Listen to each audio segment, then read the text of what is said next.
Dave Matthews has put out some great guitar songs. This is one of them from 2002 called, of course, Where Are You Going? And I put together a lesson for this at TotallyGuitars. If you'd like to check it out, we talk about the chords, some unusual chords, but not necessarily difficult to play. And they're all kind of based on things that are easy to reach from with around a D chord, particularly a D chord where you're leaving the first string open. So that's kind of the key here, is we've got the first string open, leaving an E in this chord, making it a D suspended 2. He opens up with a very simple little hammer-on the G string, hammering on from G to A. And that's kind of the distinctive part of that sound. So in the lesson we talk about counting carefully and realizing that that hammer-on happens on the 4th beat of a measure. 1, 2, 3, 1, 2, 3, 4, 1. So this is the first thing I have my students practice when they're working on this song, is just getting that moving and keeping the right hand moving at the speed of 16th notes, meaning every stroke is a 16th. So for a quarter note, you're moving 4 times, down, up.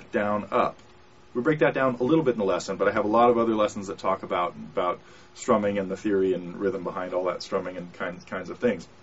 Real simply, the chord progression in the beginning is kind of cool. We've got this D, sus2, hanging on to the same chord, just adding G in the bass. Then, keeping your 3rd finger where it is on this D sus2, and adding a B on the 5th string and an F sharp on the 4th string. And as you're strumming through this song, the 1st string stays open and the 2nd string stays at the 3rd fret. And what you're really trying to do is hit a bass note on the 1st beat, strum mostly the middle strings. You don't want to hear the 1st string heavily, but you do want to hear it a little bit. So you don't want to hear this. I want to hear something a little more like this. What I'm going to do is keep my strumming focused on more like the 2nd, 3rd, and 4th strings. And then the 4th chord is A7 suspended 4, done just by adding your 1st finger on the 4th string of the 2nd fret. So we have 4 very simple chords in there. D suspended 2, which is again just a D chord with your 2nd finger off. Then moving to that same chord by adding G in the bass, D sus2 with G in the bass. Then this 3rd chord, the best name for this chord, although there are many, would really be E minor 9 with B in the bass. And again, I'm adding a B on the 5th string and an F sharp on the 4th string, leaving the 1st and 3rd strings open, leaving a D, the D open or D still on the 2nd string. And then to the A sus2 just by adding my 1st finger to the 2nd fret of the 4th string. Then we have a descending bass progression where we've got the D sus2, adding C in the bass without moving really anything else, then going to B in the bass with your 1st finger, taking it off of the 3rd string where it had been, and then dropping the bass down to B flat. So,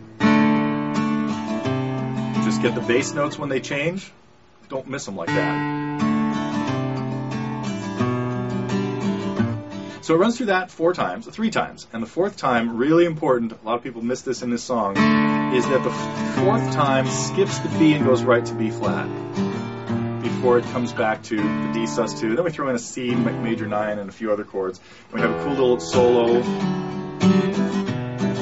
So all of this is addressed in the lesson.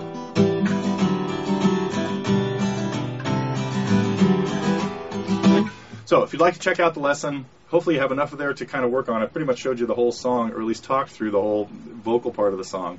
But we have a much more detailed version over at TotallyGuitars.com. There, of course, are hundreds of other lessons on all kinds of songs from the 60s to the 2010s. I haven't gotten to a 2011 song yet, but got 50 years worth of songs up there. So come check us out when you can, and hope you enjoy playing some Dave Matthews stuff, because there's plenty more of it available at Totally Guitars.